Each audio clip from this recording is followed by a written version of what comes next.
Hey, what's up, and welcome back to the Relationship Schools podcast here, where we teach you how to be a smart human being in the context of your relational life. So we talk to couples, we talk to singles, we talk to you, because you're here because you want to empower yourself in your relational life. That's what we're about. Okay, I'm taking a stand for making the world a better place through love and connection. And believe it or not, it's hard. It's hard to do relationships really well. Most of us can do like a friendship pretty well, but the love relationship, the intimate partner, the long-term monogamous deal is rigorous. So we get into that. That's kind of our primary focus in this podcast, although we talk a lot about other relationships. I'm a heterosexual male, and a lot of the language I use is heteronormative. And we, want to make sure you non-binary folks feel included here and know that I'm, I do that from time to time, but I'm a hetero dude in a hetero marriage. And so I talk from my own experience a lot. Okay. Welcome back. If you're returning, welcome if you're new. And thanks for being a person who wants to develop yourself and develop the world in love, in connection, through connection. Yeah. Make sure you follow us on Instagram at The Relationship School or at Jason Gaddis. My name is spelled with a Y. Yes, my mom messed with everybody. Jayson, Gaddis. Okay. In this episode, I've got a good friend, Shana James, who runs the Man Alive podcast. Go check it out. Okay. She's a very skilled relationship coach, life coach for men. She also works with women, but she primarily focuses on men. In this podcast, we get into why is that? Why is it that a woman is like helping men? And why should you, if you're a woman, help men? And don't you get tired of helping men? Some of you women, you roll your eyes, you get frustrated with us. Why should you help dudes? Well, there's a juicy conversation here about why. And Shana has some really great contextual conversation starters if you're in the bedroom or in general, if you are trying to help a man open up and help a man do his work, talk about his feelings, etc. I think there's a lot of good stuff in here. Okay. Shana and I met years and years ago, I believe at the Authentic Man program, or maybe it was a marketing workshop with Jesse and Charlotte. I can't remember. But it's just been fun to stay in touch with her over the years. And anyone who's helping men out there, I just deeply appreciate, because we dudes need help. We need help kind of carving through our conditioning because it's thick for some of us. Okay, so we talk about erectile dysfunction, other sexual challenges men and women have in the bedroom. How do you deal when the shame comes up? How do you challenge your partner in a loving way? And so much more. So I'm psyched about this one. Get in there, listen to it, and make sure you stay tuned to the end for your action step. Welcome to the show, Shana James. Thank you. What's up? Happy to be here. Yeah, happy to see you. Yeah. Yeah. How you been? It's a big question. In like a sentence.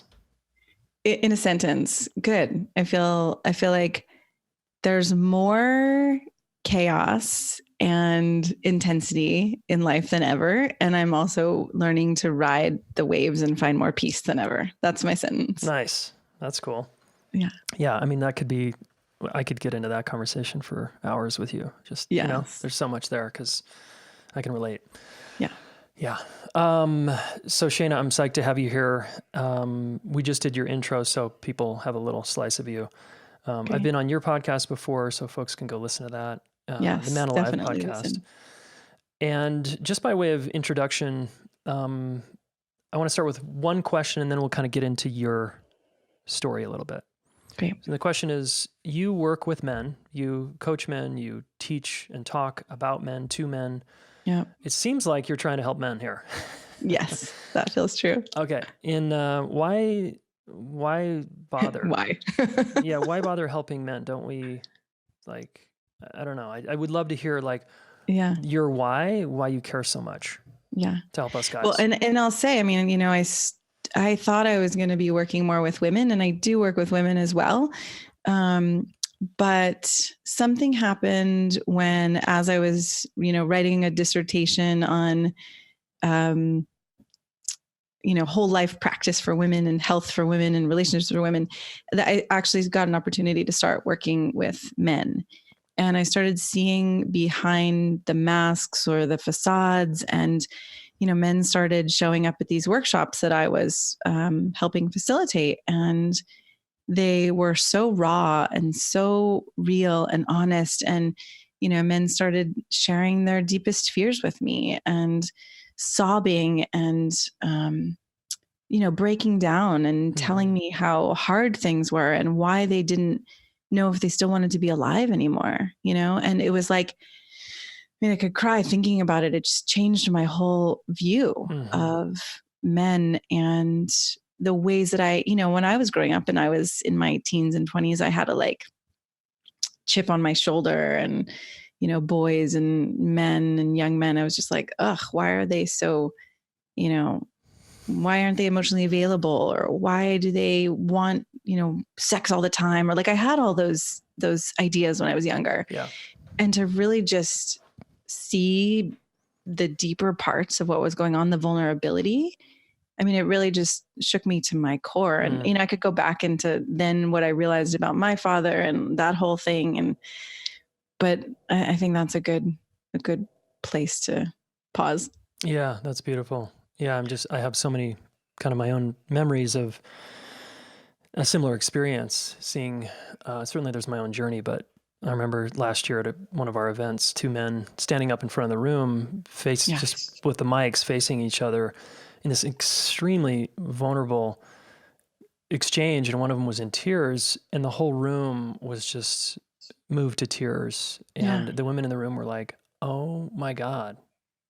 Yeah. You know? I mean, I feel so blessed or privileged. Like, I've gotten to see that with, you know, hundreds, 1,000 or so men. And it's like, I now know, walking around in the world as a woman, that no matter what a man or human is showing me, right, that vulnerability is there. Yeah. And that helps me really get to, in my own love life, right, it helps me get to have more intimacy and connection.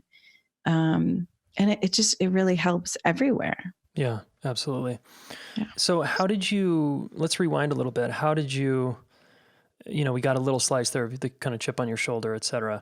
Yeah. But how did you get into kind of the personal growth work yourself? Let's start there. Like, what set you on the path to start to examine yourself, and then what eventually led you to helping men? Yeah. Well, I remember going to college. I was young. I really I was born with a kind of desire to just understand life and people. And so I could go to, in college, I definitely started waking up to who I was based on my family. But if I go back even farther, I mean, my grandmother passed away when I was 16. I always had this sense of like, why are people not talking about what's real? And in my family, my parents' relationship, there was a lot of fighting and chaos. And I remember in particular watching them fight over the garbage and being like, they must know that this really isn't about the garbage, that this is about like the unmet needs that they each have, that, you know, neither one of them are seeing. And then they're both just like picking at each other. And it just was so clear to me from a young age.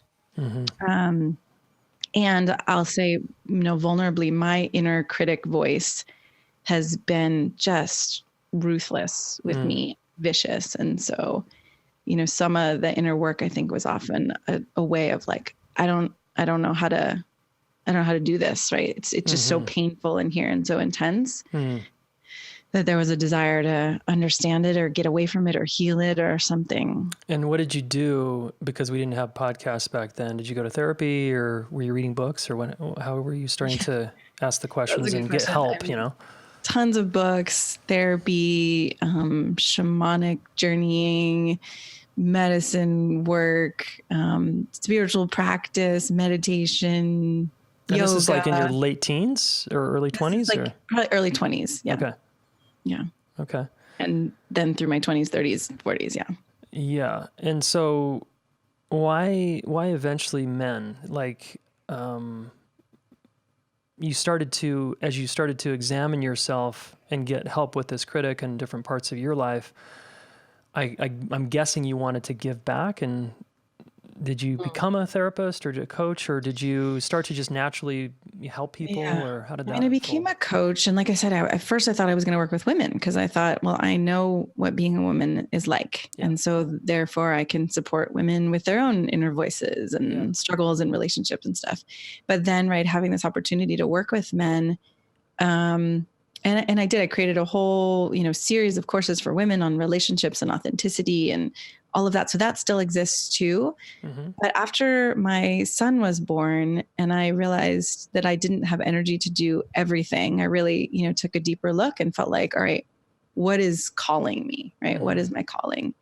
And somehow it felt like working with men. There's a part of me recently that's just been like, really, I don't know about this because this feels kind of intense and it's a little bit isolating and lonely at times because I feel like, oh, I'm not surrounding myself with like me with a community of women. I'm kind of surrounding myself with other in a way. Mm-hmm. Right. So it doesn't feel like I'm forming this community, but there's something in my heart and soul that has a drive to help men and women in particular understand each other. Yeah. And for all of us to heal. And I see so many of the struggles in the world and our planet and the earth and people and war. It's like, I don't know, this is definitely a simplistic view and fantasy view, but I really have a sense of like, okay, if men really felt understood and cared for and loved, and they really, really got that on a daily basis, I wonder how life would be different, how our world would be different. Yeah. I'm with you. Yeah. I wonder that too. Cool. And thank you just for the work you do with us guys. It means a lot whenever I meet anyone trying to help us men kind of crack open and understand ourselves and feel safe below the facades and conditioning. It's awesome. So thanks.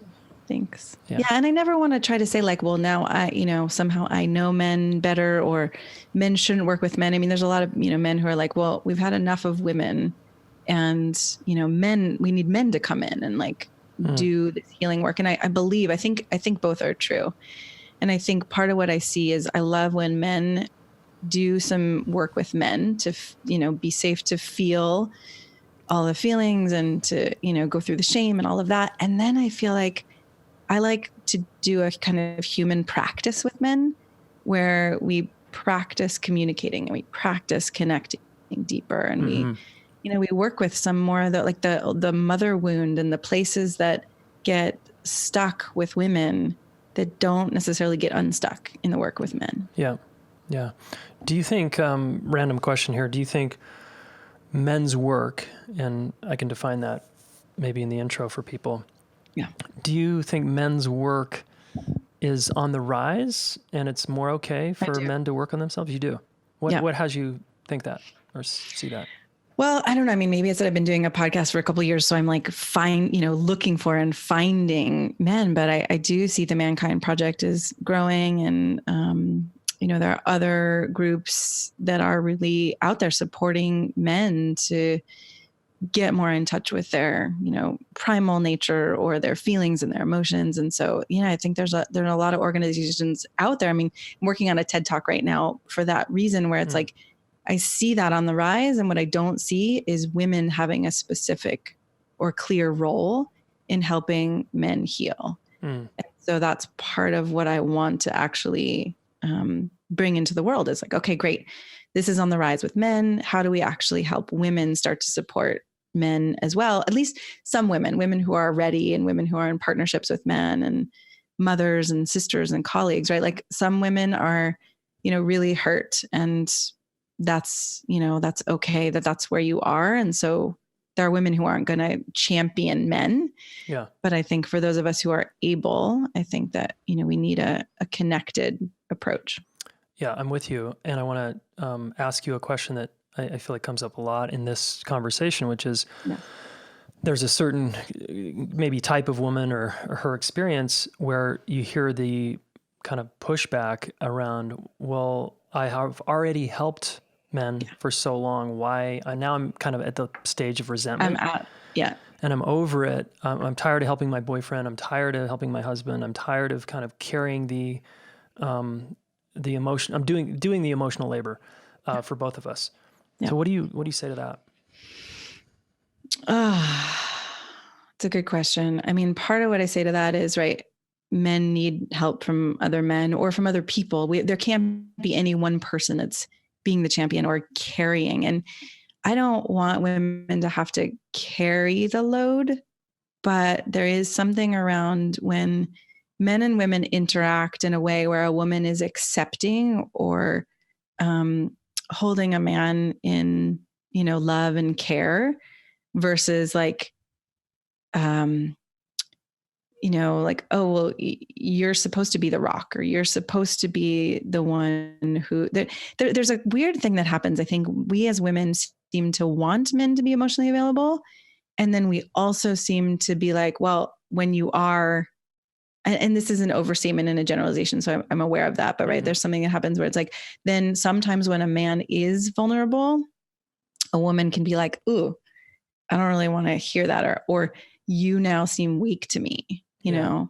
Or there's a way, like I did a podcast that I never actually put out there, but it was called The Two Bobs. And it was this man who basically was saying like, my wife loves me when I'm the strong Bob, but when I'm the weak Bob, or when I'm the needy Bob, or when I need something and I don't feel really like, up to my own strength that day, like she's kind of disgusted with me. Mm-hmm. And I think that can happen for us. And I think there's a way that we all, as, people, need to understand those parts of us and work with them and make it safer for men to actually feel and be held in their vulnerability too. Yeah. As much permission as I have in my own marriage, in my own life, and with myself, the conditioning runs deep. And I'll still go to, like, if I'm in a shame spiral or struggling with something and I feel shut down. Yeah. My wife wants me to go into the vulnerability, and because it's connective, right? Yeah. It's better than, honey, I'm fine, I got it. Yeah. Kind of posturing over it and just, being strong and pushing through it. That's not connective for us. Yeah. So sometimes she has to invite me back into my vulnerability because I'm overriding it, right? I'm like, no, I got to be strong. I got to fucking hold it down. Right. You're not going to, you're not going to want me if I'm falling apart. There's deep layers of conditioning there. Yeah. Yeah. So thanks for naming that. The Two Bobs. Yeah. I think you should put that one out there. That's good. Personally. Yeah. I think it's good. And I'm also, I feel kind of terrified because I feel like I don't want men to think, well, now you need help. And I don't want women to think, well, now you need to hold all of it. Like, it's a tricky way to talk about it, but ultimately I think if we act like, oh, we're human beings together in relationship, if we're in heterosexual relationship, like sometimes you're going to need care and support for your vulnerability. And sometimes I am. Absolutely. And how do we go back and forth with that? And how do we make sure that also we're not just asking each other to be the only ones who are holding that? Because that's just too much for any human being. Yeah. Yeah. Another good point too, of outside support, right? Yeah. But yeah, that's security in our partnership, which we can transition here. This is great to sexuality. I really wanted to ask you some questions about that. And I think if we start from a foundation of like feeling safe, a lot's possible in our sex life, especially in long-term relationships. I know that's maybe different in a one-night stand or short-lived relationships. I'm just laughing a little bit because I'm like, okay, wait, if we're starting with feeling safe, that's like a huge assumption, right? Like what actually even creates safety? I don't know. Maybe you've done that in other episodes too, but that's a pretty big piece. It is. And I'd love to get your take. Like, let's unpack that assumption a little bit. My assumptions in my experience with people is they do better sexually when they feel safe. Yeah. Over time. Yes. And maybe that's not true. Obviously it wouldn't be true for everybody. Right. I mean, that's my assumption too, though there are some people who, when they feel safe, their sex drive decreases, but ultimately I think, that is, but then I think that question for me of like, oh, well, how do you feel? I mean, as a woman, I know how scary it can be for me to speak. And I think this is probably true, but you can speak to the other side of like to speak my desires or to speak, if I don't like something or, just ultimately to create that kind of safety where all of that is welcome. Yeah. It takes something. Absolutely. And it takes both parties to be resilient enough to take the feedback, right? And to go, okay, and it doesn't mean that I have to collapse into my shame pile because you just brought up all my childhood history here. Totally. Yeah. Totally. Right. So that often happens outside of the bedroom too, right? Those conversations of, okay, how do we be with each other's shame? And as we were just talking about, how do we hold space for each other? Yeah. Shana, in your experience, what are some of the biggest challenges men face sexually? It's so funny as a man asking me, but having worked with so many men, I can speak from that perspective of, a lot of men come to me saying, there's a lot of men who come to me actually saying my partner won't open up to me or doesn't want to have sex with me or, is kind of dismissive of me. So I think that's an important one because I think, you can probably speak also to the man's side, of course, but it's interesting to see what a man brings to a woman, right? Mm-hmm. As a coach. And so I think there is a lot of like trying to understand why don't women want me, right? Yeah. Why aren't women available? What is having them shut down? And how do we actually create a bridge here, reconnect here? Mm-hmm. Yeah. And so there's something where I think when it's not safe for couples to have a conversation and say, honey, I'm not feeling as attracted to you today because I'm feeling like, there are tasks to be done in the house and I'm doing them all and I'm exhausted. And right when we're not actually having the deeper conversations of what's going on in a relationship, I think that safety isn't happening. Yeah. And I think it's really common for couples not to actually talk about what's really going on the deeper levels. Yeah. And if we're both working and busy and we got kids, right? It's like, when are we going to get this space? When do you actually have those conversations? Yeah. And okay, so you're saying that one of the core challenges of the men you've experienced is not feeling wanted. Yeah. Is that right? Yeah. I think that's a big one. Okay. And is that man bringing to the table that issue before this relationship? Or is this like you know what I'm asking? Is this is it issue? Current in this relationship, or is it, or is this kind of, has he just not felt wanted his whole life? I think there's both, right? There's both. There's men who come and they're like, wow, I can see that this is a pattern. And so this is something that's definitely going on in me right now. And I need to work through what has me not feel wanted, even if the wanting is being expressed. Right. Right. And then there's the man who it's like, this was going well until I got into a long-term relationship or until I had kids or until something happened. And now my wife won't connect with me or won't, there's like, we're roommates or we're friends. And a lot of times when I check in with those men and I'm like, okay, well, have you had that conversation, and have you said, and then, like, hey, there's something that's really hard for me, or I'm struggling with this. And they're like, well, not exactly like that. It's more been like, why aren't we having sex, or what's wrong here? Or expressing the frustration. And, so I guess, are you saying that that's kind of the compensation for not feeling wanted, is I start getting irritable and complaining about you? Yes, I think so. Sometimes it goes to complaining about you, or just that question of like, why isn't this happening, as though it just should be happening. Right. Yeah. And I think that can be alienating or push a woman away, where she's like, it's not a curious, it's not a curious conversation of like, hey, honey, I noticed that, and this could go either way, man, woman, man, any gender or whatever. Right. But like, hey, honey, I notice we haven't been having sex in a while and I'm wondering what's going on for you. 'Cause maybe there's something we need to talk about. Or, yeah, absolutely. Right. Like that's not a common relationship conversation. Sadly, you're right. It usually comes out as complaint and blame and resentment and avoidance. And yeah.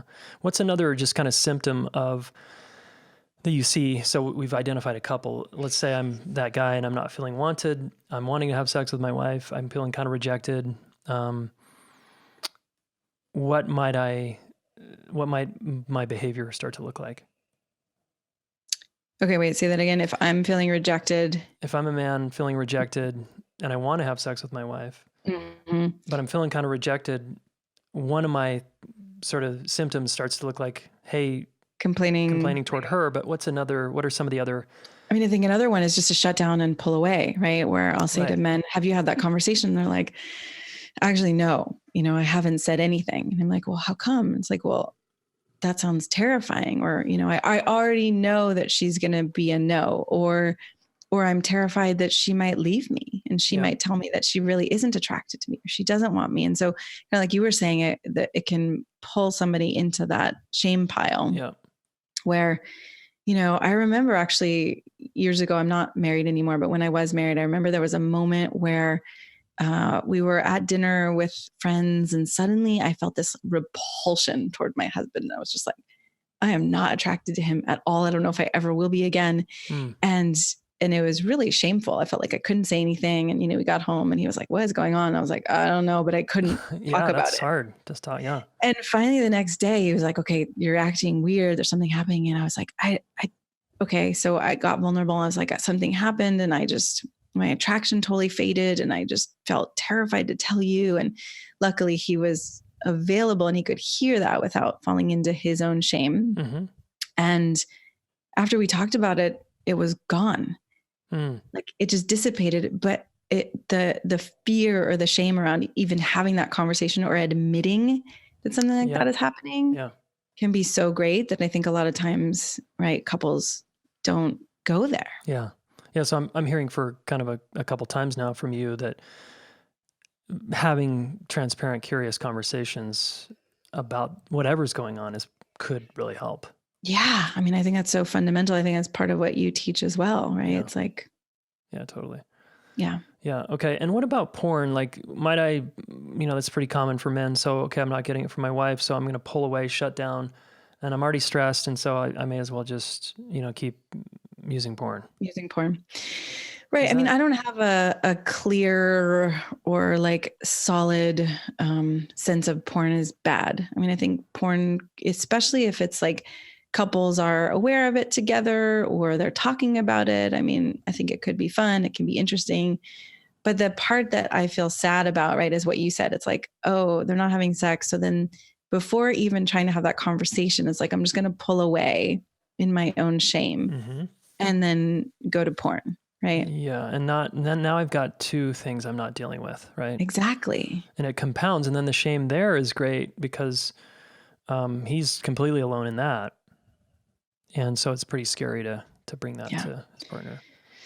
Right. And then instead of having the conversation about our own intimacy, then there's the conversation about porn that happens. Right. So it's like it happens on a level above what actually initiated. Exactly. Yeah. Yeah. Layers. Yes, layers. Yeah. So, okay, so we're getting that, okay, for you, if you're a guy listening, like clearly have the conversations that are hard and uncomfortable and see if you can tap into that vulnerability. Yeah. And, maybe you need some help first, right? From someone like me or someone like Jason. It's like part of what I do is work with men to have those conversations. And then we get to like slow them down and pause them and see, okay, right there, that was a moment where your shame got really, really big, right? Yeah. What was going on there? Yep. Or in those moments where it's like, I have no idea what to say right now. And if you're in a conversation with your partner, that might be a moment where, your partner gets upset or you get upset or you shut down or she shuts down or something. And it might just be instead like, great. Okay. So what are, let's look at what do you actually want to say right now? Or what's the fear right now? So, whether it's with a coach or a therapist or friends, like start to actually talk it through. Cause I think that's another big thing I see with men is there's a lot of isolation and a lot of, like you said, the conditioning of I shouldn't be feeling this. So I can't admit this to another person. Yeah.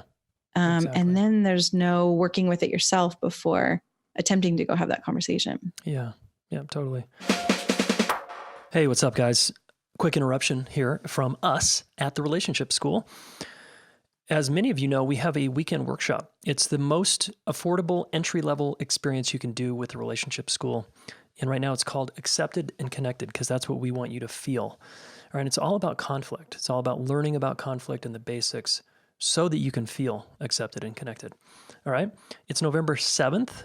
That's a Thursday night, all day the 8th and all day the 9th. It's coming up fast.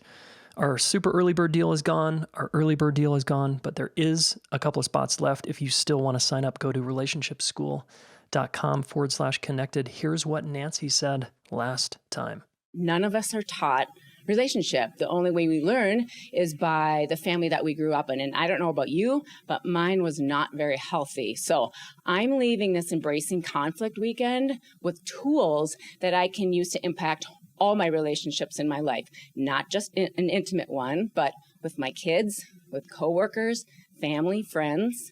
And something to keep in mind too is that one key factor in you living a fulfilling life has to do with healthy human connection. And again, none of us are taught that, but you can learn the tools here. So the Relationship School, the Smart Couple podcast, come to this weekend. I feel super empowered. I feel grateful to Jason and the whole crew for teaching me this, and I can't wait for the next one. All right, awesome, right?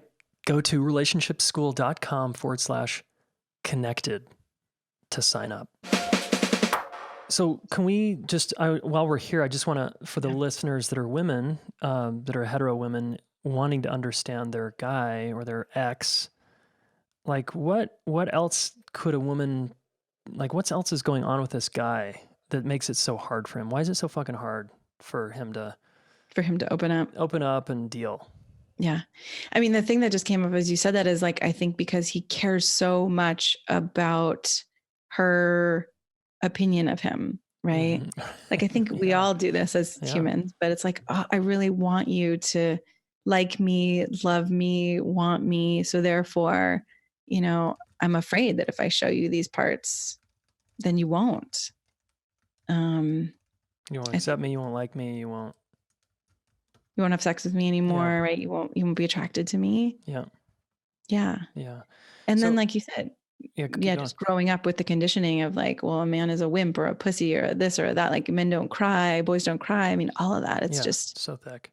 Yeah. Okay. So if you're a woman listening, again, I think these are just helpful reminders. Yeah. And so what next for her? Like, how can she help without going into resentment and without doing like the emotional labor for both people? Right. Like the emotional labor. Right. Yeah. So I think, in some ways it's kind of like being a doula or a midwife, right? The willingness to hold space while a man does his own work. And, it is tricky. Like, as I sit here and think about it, I'm like, okay, so what are the foundations that are needed before that even happens, right? Oftentimes, when I've worked with couples, I help them set up some agreements of how are we going to relate to each other and how are we going to hold each other when one of us is struggling with something. And, and the agreement, I think, of respect is so important to be able huge. Right. I mean, that's not an example of something I saw growing up in relationships. And so to welcome with respect and curiosity. And I think for both of us or all genders, right, it's like, if we take things less personally, which is a huge topic in itself, how to start doing that. But if I can see, okay, you, my partner over there, are struggling with this thing, even all the way up to being attracted to me, right? If I could actually get curious about that without making it mean I'm bad, I'm wrong, going into my own shame pile. Yeah. Right. Then I can actually then I can get to know the person, or right now we're talking about the man across from me.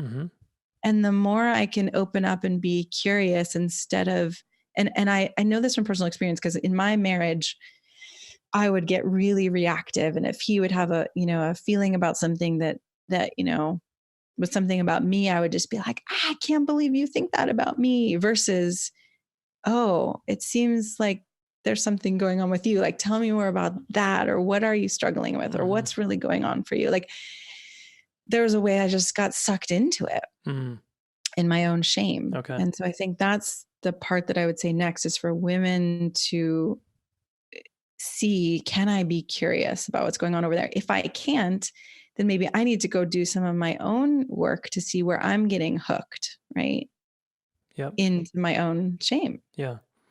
And are you saying women will, like, I'm wondering where they're vulnerable to doing the emotional labor for both people, where because it's pretty common where a woman will start to kind of pressure him to open up.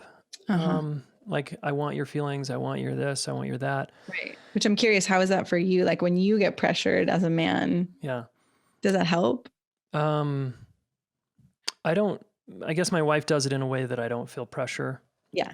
I feel challenged for Mm-hmm. sure, but I want that and I appreciate that because I don't want to stay stuck in my kind of emotional shutdown place. So maybe there's a distinction in there of like, okay, rather than pressuring and being like, I need you to open up to me, or, you know, this isn't fair, or what is wrong with you that you're not doing this, right? It's more like, I actually love and care about you.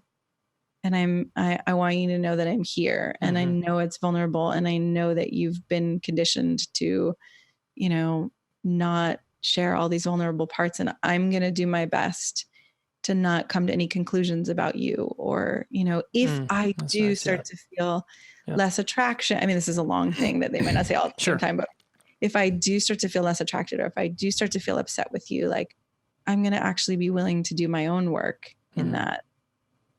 Yeah. To be able to hold you too.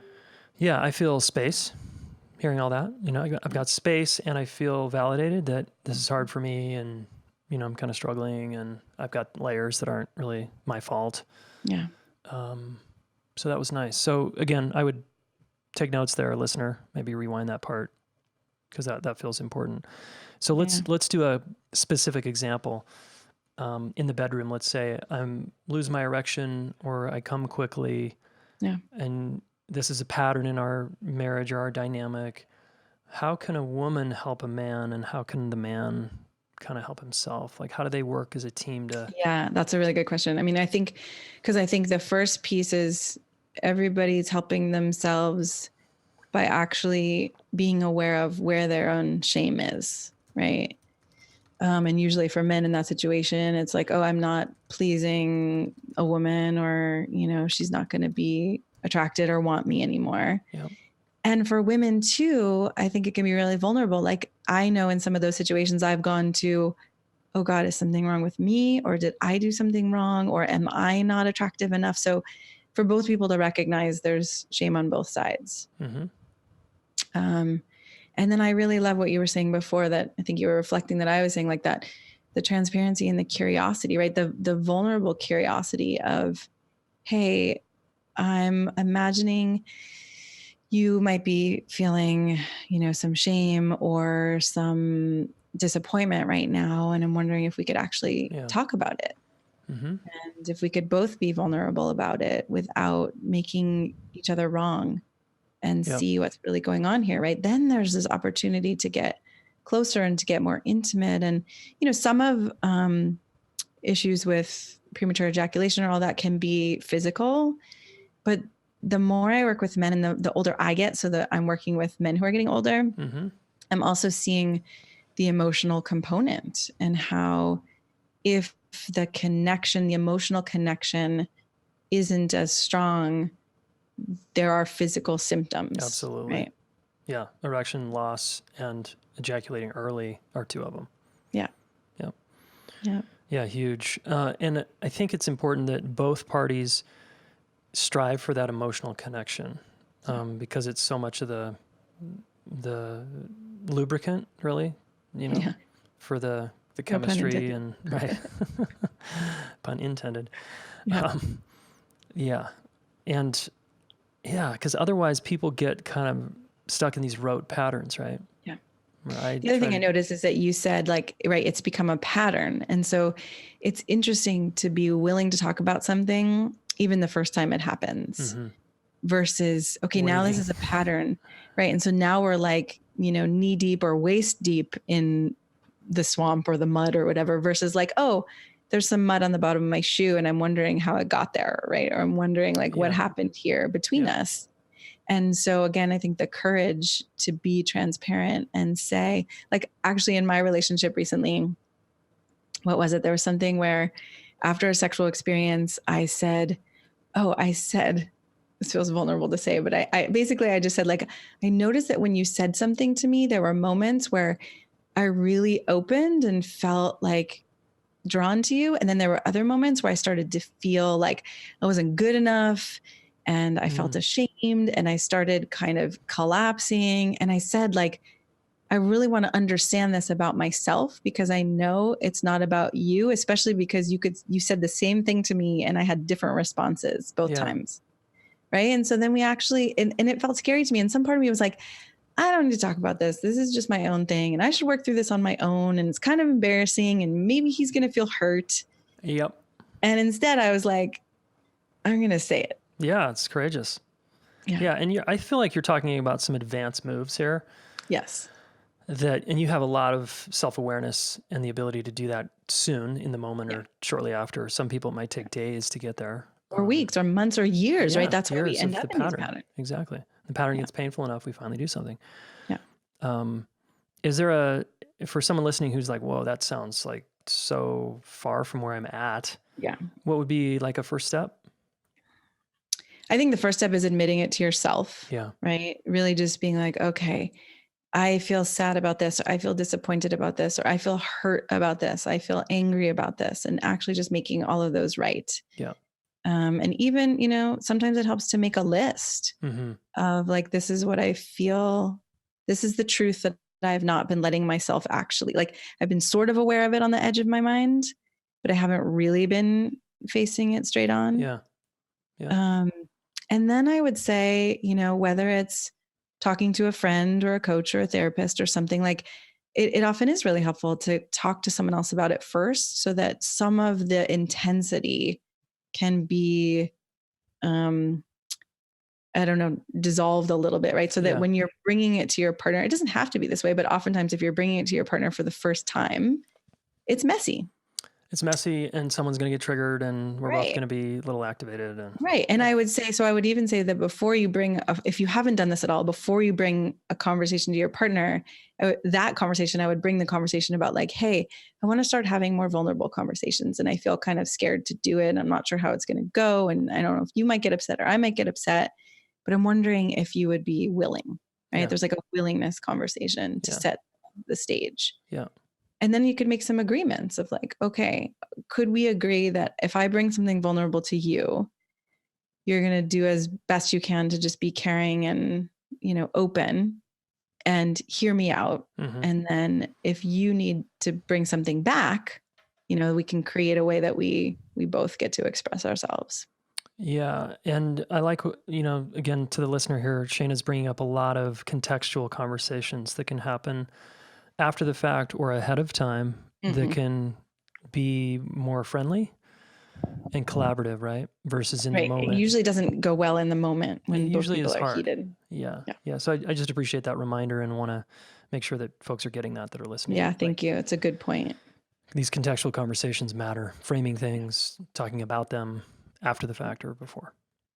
Yeah, right. Like the contextual conversation before of, okay, how do we want to do something, or what's our intention here, or how do we want to feel, I mean, that again, like that might sound really weird to someone, like, okay, we're about to have sex, or we know we're going to have a date tonight. Like, what do we want to experience, or how do we want to feel together? Or, right. That might be completely alien to some people, but it can be a really interesting experiment to have. And then on the other side, to debrief, like, what did you like about that? Right. And what would you have wanted more of?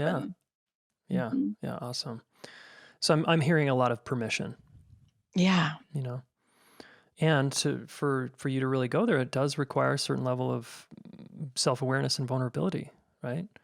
Right. The willingness. I don't know if you and I have talked about this before, but when I used to get really much more activated, I started, a practice I call riding the dragon. Did I ever tell you this? I don't think so. So I would start to imagine, like, as the heat starts to come up and I'm like, right, like I'm about to just explode.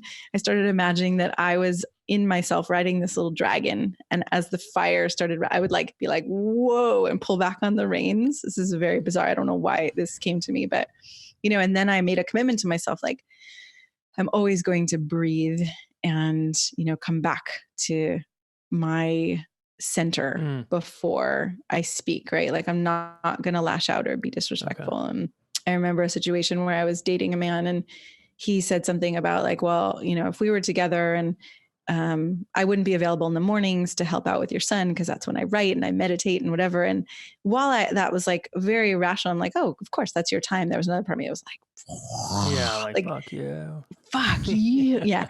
And so I just had to be like, I was like, I need a moment. And I closed my eyes. I was like, I'm not ready to talk. I'm just going to go inside for a minute and I'll let you know when I'm ready to actually engage. But otherwise I'm afraid I'm going to hurt you. Right.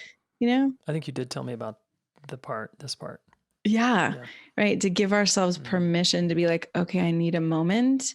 And that goes back to the respect to me too. Like, I'm feeling, and using I statements, I'm feeling hurt rather than you're being an asshole, right? It's like, I just got really triggered or I just got really hurt. Yeah. Allowing those conversations. Yeah, absolutely. Allowing, again, more permission. Yeah. Have you ever been labeled as too much, too emotional, too intense by men? What's funny, I don't have a specific example in my mind, but it lives that way in me as though like, yes, I've been that. Yeah. Because women experience this a lot, I know. Yeah. Some women anyway. And I'm curious how you deal with that. If you either it lives in you with yourself and you project that on other people, or you've actually gotten, because I think in some relationships, that's coming back to the sort of dragon metaphor of like a woman might kind of really let a man have it, or just be really sobbing and be emotional. And he then might perceive her as like, this is too much. Whoa. Right. And that too much, it's great to see like, oh, that's too much for that individual person, which means like, it's not something about you. It's just something about like, I don't know what to do here. I don't know how to handle this. I don't know how to relate to you. And so part of what I've worked with women is actually helping, and women can get frustrated, but men have to do this too. It's like, whoever of us is more emotional or has more of that kind of language, it's like we have to educate at the same time as we're feeling in the beginning, often with a new person. Yeah. So it might be like, and this takes a centeredness or a mindfulness or an ability to witness what you're experiencing versus getting completely taken over by it. Right. Yeah. So I think part of what I've learned to do is be like, whoa, I am feeling a lot right now. And I just need to cry for a couple minutes and I'm wondering if you would just hold me. Right. So like kind of being able to be clear enough in my mind that I can make a request and also feeling the emotions at the same time. Yeah. Which isn't easy. No. I mean, not an easy thing to do. But I don't know did I just answer your question or was there something else? Yeah. I'm also wondering like what can either partner do to educate? And I feel like you're doing that. You're giving us some options. And when you said like, okay, if a woman hears from somebody, well, that's too much, too intense, too emotional. Yeah. Right. That maybe I think where it would probably be most useful to go in that moment is like, wow, that I feel hurt if that's what's true. Yeah. Right. Like, or now I feel scared to actually show you what's going on with me because I do feel emotions. I think sometimes women can be labeled as too emotional when men or other people are just not used to it. And sometimes there's a way where we can fall into our emotions and not necessarily know how to work through them. Yeah. Like we can get stuck in it and dwell in it. Or if the emotion is that I'm attacking you with my ferocity or intensity, that's really different than saying like, I'm angry and I'm just, I'm feeling anger right now and I don't want to attack you with it, but I am really pissed, you know? Yeah. That would be like a responsible way, right, to deal with it. But I like there is this possibility that you're going to make it about you. Yeah. And then you're going to bring all this other stuff in there that complicates it. But I heard you kind of give a great instruction there, which is to kind of share the impact of just that hurt. It hurts. I'm feeling scared. I feel less connected. Yeah, I feel unsafe. I feel like I'm not going to share this again versus defending yourself. Well, I was only, or it's not that big of a deal, or you should. And then the expectation, like if I'm not that aware, like you said, I don't have the education and the emotions, and I'm not sure what to do with them. I might sort of expect that you do know what to do with Uh-huh. them, and Yeah. be kind of like, you're supposed to kind of know how to handle me over there. And I Yeah. really, what I teach couples is like, no, it's a process of education of how do I handle you? Yes. What do you prefer here? Both in the Love that. bedroom and also just when you're emotional. Yeah. So good. I was just thinking too, right? If a woman says, wow, I feel hurt, or I don't feel connected, or I don't feel safe, a man, or again, any gender, might come back and be like, well, what do you want me to do about it? Or that's not my fault. Or again, that could go into the personal. Yeah. And one of the things I just love with couples is just the continuing to say, even just to say, ouch, right? Or like, ouch, I know. fewer words. Yeah. Less words. I More always tell people, feeling. concise. Right. Shrink Yeah. that down. No monologues here. Like, right. Cause maybe in that moment, he or the other partner is just like, okay, you feel unsafe. Now I have no idea what to do. And I don't know how to make you feel safe. And right. So then he's going to feel vulnerable over there. Yeah. And then but there could be, again, the curiosity of like, okay, what do you need to feel safe? Or if it's in kind of the education phase where we're still getting to know each other, I might have to step up and be like, now I don't feel safe. And what I would need to feel safe would be X, right? It's like, we don't want to have to do that, but especially as we're getting to know each other, and that might be 30 years into a relationship or 2 days into a relationship, that we need to actually start helping each other understand each other. Yeah. Yeah. That's great. Nice. As we wind down, there's so much here that we could, so many tributaries. And I'm just curious, in this moment, what else maybe do you want to say to the listener, either male, female, genderless?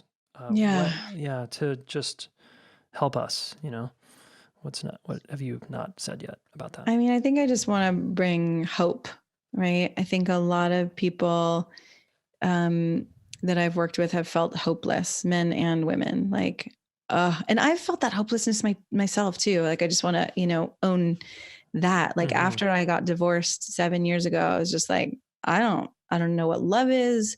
I don't know if this works. There's something, something off about the way we do this. And I think there's a lot of truth in that, right? It's like, I think we have a lot of fantasies in our culture that were dished out in Disney and rom-coms and all of that. And it looks like it's supposed to be easy. And so then when it's not, we, give up hope. But yeah, I guess what I would say is like,